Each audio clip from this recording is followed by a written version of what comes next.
Talk 49. My guest today is Constantinos YIANNOUDES, and he has an opera company. Constantinos, tell us about your opera company. Nigel, thank you for having me on your show. It's a pleasure chatting with you. My opera company. Well, I am, first of all, I am a Greek from the beautiful island of Cyprus, but I've been living more years in New York than Cyprus. When my wife and I had our twins, that was more than 10 years ago, I decided that my operatic career has to take a little bit of a break, as I am a baritone and I have traveled extensively. I've been fortunate to have a good career in operatic singing in the States.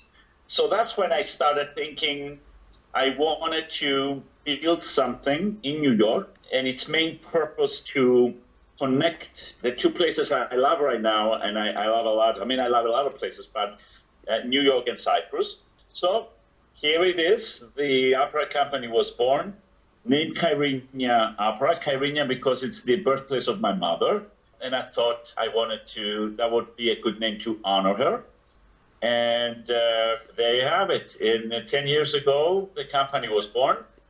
And since then, we've been trying to present operas, not only operas, and concerts and recital, as well as even a few galas, a few honoring some important people of the community in New York. And that's that. There you have it. There is more to your opera company than just New York. I saw you in Vienna, in the middle of Austria. So you're a world company as well. How did this develop? Okay, so I'll tell you the truth, because Nigel, we decided here to not to hold back. So here it goes. I travel a lot to Cyprus. My parents are here, my family's here, and I love, of course, being here. Every time I would travel to Cyprus, because this from New York, because there's no a non-stop flight. You have to always stop somewhere. And one of the places, and most of the places are usually London, Germany, maybe, Germany, Munich, Vienna, Paris, in Italy, Milano. And every time I would stop and you always wait for the next plane, I get bored very easily. I like to do things. And it just before COVID, maybe before the pandemic started, one of my last trips, I said, this is it. I can't take it anymore. I can't just sit there. And I said, why can't we perform in Europe? What is stopping the company? And I know you probably wanted something more exciting, but there you have it. It started like that. I said, well, why don't we just perform in Vienna? Let's start. Who do I know? Is there a community? Can I connect with some people? And I picked Vienna, obviously a cultural center of Europe. And the truth, going back when I created Kyrenia Opera, I always had it back in my mind. I said, okay, connection New York, Cyprus, that's the mission, the artistic connection. But it's just a long trip going to Cyprus. And it always stayed in my head that, can we find something in between? And there you have it. And our first performance was actually last December. I did not know you. You are now a guest of mine, and your guest, my guest. And we performed Amal and the Night Visitors by Giancarlo Menotti. It was during COVID, but I took a chance and it worked very well, very well. And you came to the second performance. We're still very new, very young, very unknown in the middle of Vienna, but that's my answer. How did you find the singers for this? The name of the opera was Madama Butterfly. Okay, but you had singers, you had a pianist, you got an audience. You must have had big help somehow. Well, of course. You're hitting all the right points, Nigel. But first of all, I have to tell you, the COVID has been a blessing in disguise in some part, of course, tragic thing. But the blessing in disguise for me was I started connecting much more online. All of a sudden, because I am a voice teacher for some years now, demand was picking up with singers, and that's how I got connected much more during COVID, which, let's just say 2.5 years ago, and it was like a boom. It was like a booming situation. And that helped a lot because singers, they know each other. All musicians, I already knew some people, to be honest with you, from Europe. I know people from Germany, from Belgium, from Holland. I know people in Paris.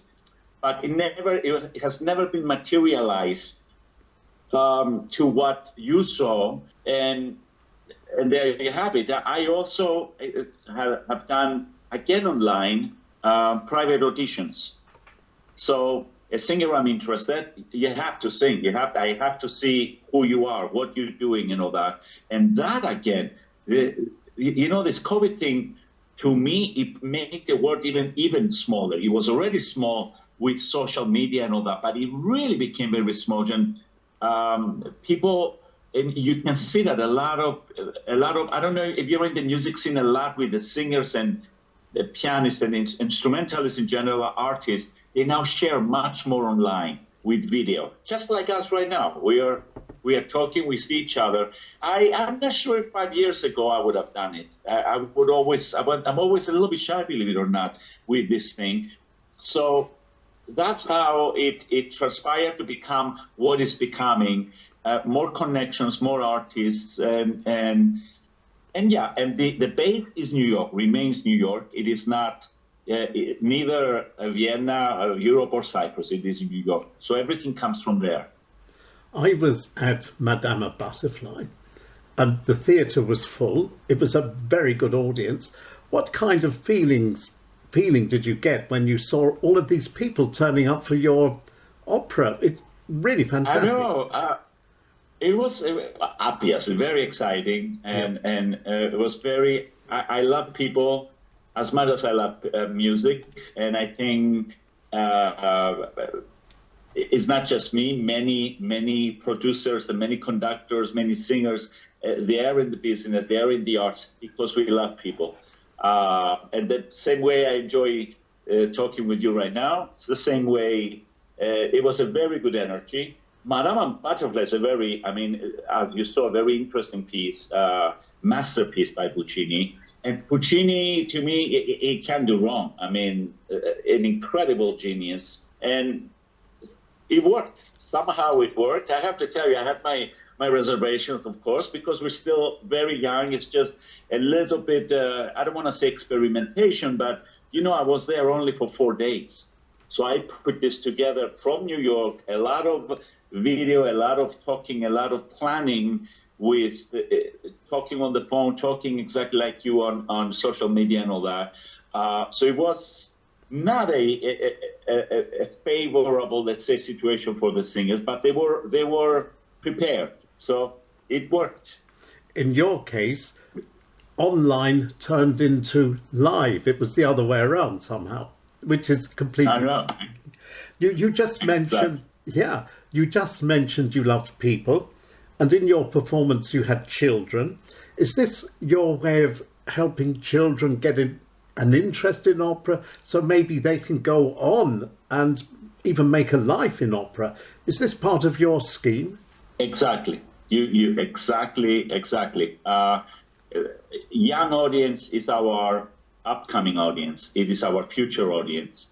And yeah, as much as I love, of course, I love opera. I love people, as I said, but I love children, especially children.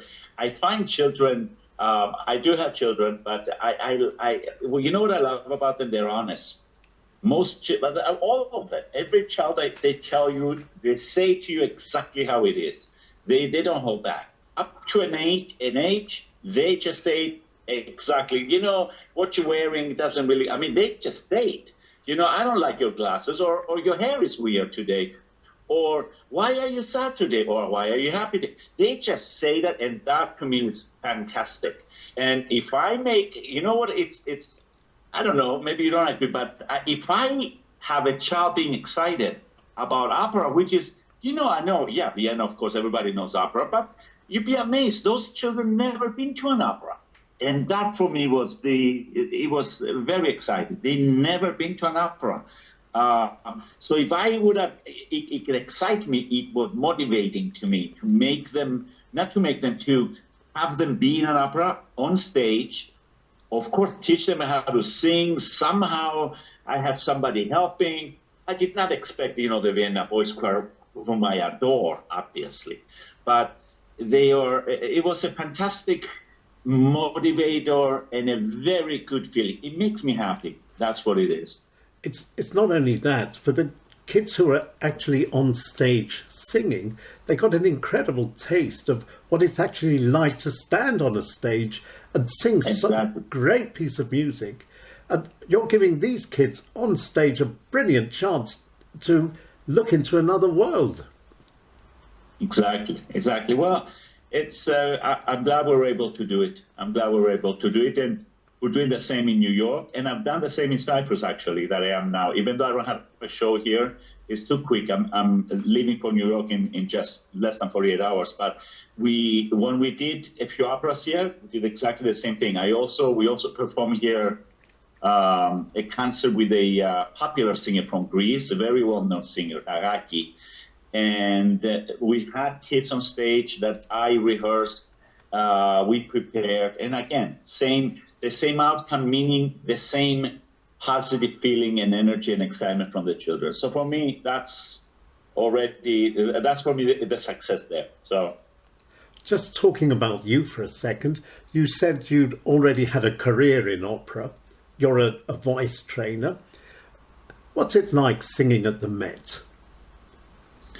Well, I have not sung at the Met. I wish I did. The furthest I went, I sang, and I'm very proud, at Carnegie Hall 5 times as a soloist at Carnegie Hall. I have not stopped singing, but it looks, the more I conduct more and more, and I'm okay with it. But the Met, it's a dream to be at the Met. Have not sung at the Met. I've been there. The Met has been an unbelievable institution, just like a library. Since I went to America when I was 20 years old, after I left I served in the army here in Cyprus for 25 months, 17 days and 9 hours. I remember everyone because I really wanted to run. I wanted to just leave. I really wanted to just go study. I didn't see I don't want to get into that, but I was like, how long am I going to be a soldier just being a soldier? I just wanted to study. But I went to the Met. I cannot tell you the artists I've seen. I cannot tell you, and I was very fortunate that, especially when you're a student, you're given every day a plethora of tickets. Just tickets, just go. And I was going, I started from the standing room as a student with a score. You can sit at the Met, maybe on the sides, and you have a score. And for me, was one of the greatest educational tools that I had in New York, beyond the degrees and all that, sure. But I'm telling you, if you know how to use them, you learn a lot from the Met. So, yes, sir. And these are the tips you can give on to the youngsters of today, how to get into this. Just one more thing. Your childhood, was it a musical childhood as well? Well, I started playing the piano at 5 years old, 5.5. And now that I teach and I see children and whatever, you can see when somebody has a talent. I think I can see it. All of us experienced teachers, you can see that. And I had a talent. I was born with some kind of an interest, like music for me was, it made sense to me. How's that? It just made sense. So my parents saw that from the beginning and supported it, supported everything. I started doing not only the piano, but it was just solfege, harmony, music classes and all that. And I knew by maybe 12, 13, 14, music has to be part of my life. But I didn't know that I wanted to be a professional musician. I actually had a great scholarship from Juilliard School, which is a very famous school in New York, as a pianist. And I went to New York as a concert pianist. That's what I wanted to become. But the more I was singing, because I was part of a choir, I did everything that you do stepwise to grow and, part of the university. And after 2.5 years with a brilliant teacher at Juilliard, he helped me actually. He told me, I got some youngsters here, 14, 15-year-olds playing as good as you are and even better. And he gave me that guy, I am so grateful. His name was Herbert Stesson, the late Herbert Stesson. Unbelievable, the teacher, a legend. And to me, it was the, what can I say? Let's say the cherry on top for me to say, I'm going to singing, I'm going to opera. So, but the childhood in Cyprus, we had the invasion with the Turks and all that, and it was just, I had very good teachers, but I have to say, a lot of my training and my constant training and huge training, it was started in New York in a very disciplined and very in a daily manner. So, as a voice teacher, would you say that everybody can learn to sing to a certain point, so they can take part in maybe church choir or some kind of choir? It doesn't have to be opera, of course, but is this something anybody can master to a level anyway? Singing is something everybody can do. What do you say to that? I would say exactly that, yes, up to a point. Meaning, what does that mean? Well, let's go to opera, which is the highest of the performing arts. I mean, opera. What it is being asked from the singers is extraordinary. It needs a lot of training. That's why it needs a lot of training. It needs, let's just say plainly for you listeners also, let's call it many notes, which, you need a lot of range, low, high, middle, and all that, color, understanding of languages, understanding of inflection, phrasing, dynamics, a lot of things. But not everybody has to be or has to become an opera singer in order to say, I can sing. Of course not. There are levels in the education, in the singing, when you teach someone how to sing. Obviously, those who have they have a little bit, let's say they're wired in their brains. They can hear better.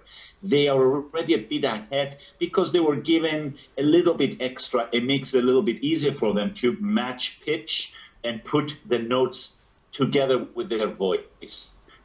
Others, I have never encountered anybody who wanted to sing who couldn't sing. Up to a point, yep. So singing is possible for everybody. And if you can't sing, possible. And if one cannot sing, one can go and enjoy listening to people who can sing. So it's the best of both worlds for everybody, really. Exactly. Brilliant. Exactly. We mentioned Vienna, you mentioned Cyprus. Are there any other countries on your list of maybe countries you want to perform in as well?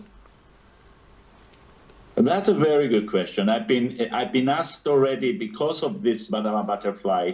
There was a discussion about a few other places, but I'm not sure if I really want to do that. I mean, I like to, obviously I like Vienna, and building an audience is a very difficult thing. This is not an easy task.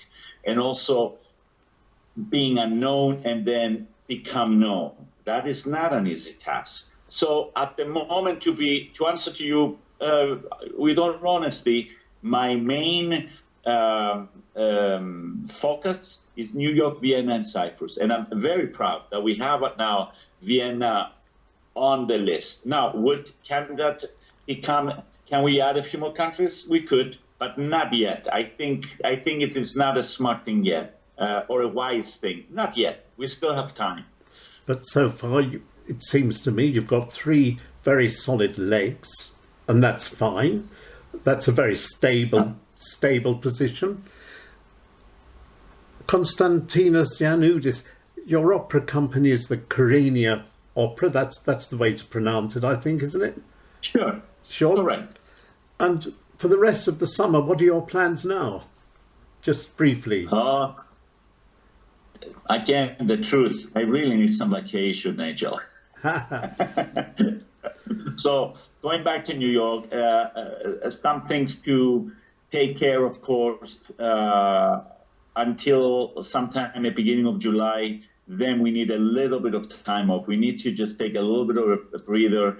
Obviously, and I'm sure you agree with that, this pandemic has been tremendous, has been an incredible challenge. I do not want to emphasize only the arts organizations, of course, so many other organizations, but arts organizations I really worried as many. I have also friends in the arts who actually made a decision to stop, to, close shop, as we say. And this pandemic has not been, this is not a kind pandemic. But I'm glad it seems that we're out of it. It seems that we're heading to the right direction. So we're going to take a little bit of time off this summer. And there's a lot of meetings. Our season basically ends the end of June. So Madame and Butterfly was the last performance. We don't have many performances yet. We have some. And the goal is New York, Vienna, Cyprus. That's the goal. So hopefully you will hear, and I'll make sure, if it's okay with you, I'll add you to the list of people to know what the future will bring. Sure. And by September sometime, and you'll hear, and it would be my great pleasure to have you as my guest in Vienna again. And I will certainly tell everybody I know all about it. And as they say, Appreciate it. Constantinous, music connects, but you're connecting in a very real way as well. Hey, thank you very much for talking to us. Thank you very much. I appreciate your time. Thank you. Thank you for having me. Not at all. Thank you. Talk 49.